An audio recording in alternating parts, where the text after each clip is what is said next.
Kilala niyo ako. Ako yung tipong tao na gagawin ng lahat para sa pangarap na ito. Talagang gagawin ko ang lahat kasi wala namang ibang gagawa para sa akin ito, diba? Panalo man o talo, nasa diskarte ko. Mahalin ko, murahin niyo ako, basta diskarte ko. Mapuno man o hindi, ang araneta, basta diskarte ko. Pangarap ko to eh, kaya kikilos ako at diskarte para matupad ito. Ikaw, tatanungin ko, anong pangarap mo?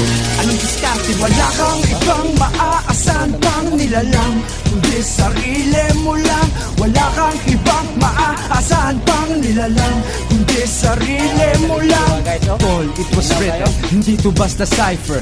Bone Thugs, Dre, Snoop, dinownload sa LimeWire. Sinound trip ng 1 week flashback hanggang sa na-addict sa rap, natutong mag-multitang at magic.